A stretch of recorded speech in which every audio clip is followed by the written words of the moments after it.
nabadoonnada ka mid ah toobad keenayo arrimuhu ku jiray buu ka soo laabtay wadaad iska daaciya buu noqday marka xeeladihii waagii hore buu ka sheekeeyay xuri jafaan gala waxa ila xumayd habeenkan dhalinyaro haybtayda ah oo ilaahayba soo shiriyay nabadoonkii hadduu maqlayay iyo haddii raggiisu maqlaan labaduba raalli ha ahaadeen raggaygii baan soo shiriyay waxaan ku yidhi buu yidhi waryaadahe caawa way taagan tahay cadaabta aakhiro iyo ceebta adduunya iga xigsada way taagan tahay caawa cadaabta aakhiro iyo ceebta adduunya iga xigsada laba wiil baa farta taagay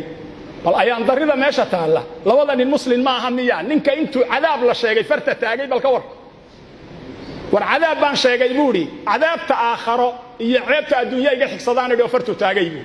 waxaan idhaadii hebel waa mahadsantiin orda ilmi hebel soo abaal mariya caawa laba qori bay qaateen waxbay soo dileen subaxii dambaan telefoon qabsaday buuri waa markaan anu ficiladaydii la yaaba buuri qolo dibadda joogto oo labadan aan dambiga geliyay walaalahoodaan la hadlay buuri waxaan idhi xalay miyaad maqasheen waxa dhacay maya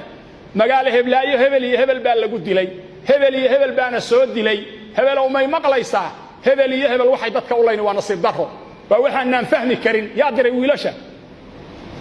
isaga yaa dacweeyay isaga yaa xoolo ku doonaya isaga markaas wuxuu yiri waxaan idhi sida ree hebelna nima wax bixin kara ma tihiin oo gumba tihiin wallahi billahi tallahi aqalkaygana waa gadanaya meeshana waa ka cararaya raadkiinuna waa duugmaya maanta inta laga bilaabo anna waa kacaya meesha waan ka carari haddaydan lacagtii ilmi hebel soo direen oo kale barigii reerkoodu ninka dilan aydan soo dirin nabadoon maraanu ku saaray annaga wax walba kula ah aniga maana oranina afkiisu iiga sheegay baan ku ri indhahaygaasaan ku fiirinay markuu sheekaynay ma dhihin anugu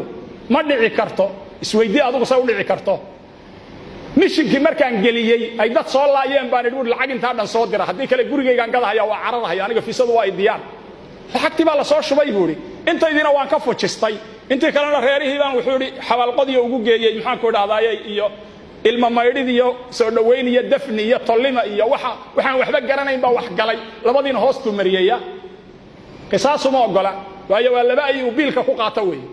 kuwaasoo kale way jiri karaan xalay waynu iskhilaafnay waad maqlayseen moogtahay nimanka loo jimciyo waa taa tidhaahdeen anigu hadda hebel ma odhanin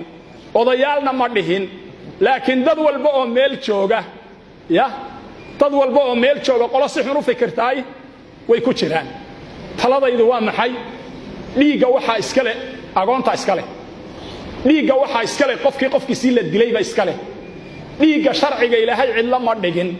dadka qaarkood maalkooda marka la cuno ilaahay wuxuu ku tilmaamay in naar la cunay diyadu waxay noqon kartaa maalikiyadoo kale waxay qabaan haddii fitna laga baqo dhiiga waa la kordhin karaa iyo 100 halaad waa laga kordhin karaa fuqahaada qaar baa qaba dhiiga in la kordhin karo waa laga hadlaa waa lagu tuntaayo waa lagu noqnoqdaa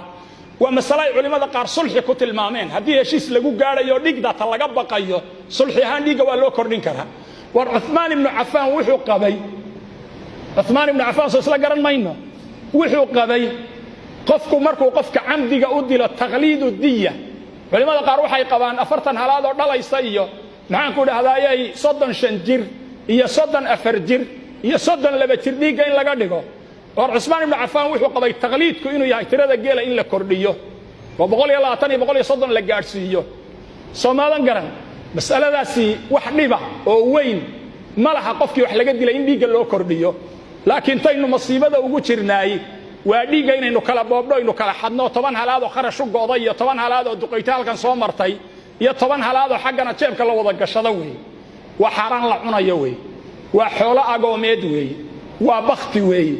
dhiigu diyadu waxay ku timaadaa ama qisaastu ku timaadaa diyada iyo waxyaabaha la halmaala horta qisaasi waxay ku timaadaa oo dhiiguna ka dambeeya marka la qisaasta hadii la fulin waayo dhiigu yimaada marka camdi laga hadlayo diyada timaadaa horta waa diya ka timid qisaas ala nafs iyo ala maduna nafs shariicadu waxyaabo badan bay cadaysay waxay cadaysay xubin kasta oo jirkaaga hal kaliya ugu taala in dhiigu 100 yahay sanka hadii laga gooyo ama carabka laga gooyo carabku waa 100 halaad sankuna waa 100 halaad urtu waa 100 halaad dhagaysigu waa 100 halaad aqligu waa 100 halaad labada lugood waa konton labada gacmood waa konton labada indhood waa konton labada faruuriyood waa konton konton ilkaha haddii lagaa daadiyo tiradu intii wayba ka badan oo mid walba 5 baa lagu dhufan dadka qaarkood 30 ilig baa u soo bixi hadday 30 ilig noqdaan oo min 5 lagu dhufto maxaa soo bixi ya 180 halaad baa halka ka soo bixi baa dhici karta war Umar ibn Khattab oo talinaya buu nin 700 halaad qaatay nool hadday shahwadu ka tagto inta dhabarka laga garaaco wax dhali weydo waa 100 hadday urtu ka tagto waa 100 haddii dhadhanku ka tago waa 100 haddii aqligu ka tago waa 100 haddii samcigu ka tago waa 100 hadduu aragu ka tago waa 100 haddii carabka lagu jaro waa 100 labada faruuriyood waa 100 sankuna waa 100 labada dhagood waa konton konton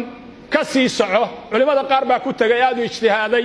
hatta haddii indhaha maaragta isdaboolo hudaabka iyo kuwa kori iyo haddii laga geeyo diyadu isla intaasay tagaysaa shay walba oo jirkaaga 10 waa 10 diya intaas ma taqaana waa 10 Soomaha midiiba waa maxay 10 bay ku fadhidaa xubin haddii la jaro fuqahadu way ku kala tagsan yihiin laakiin 3 iyo rubuc iyo 3 iyo bar baa laga agdhow yahay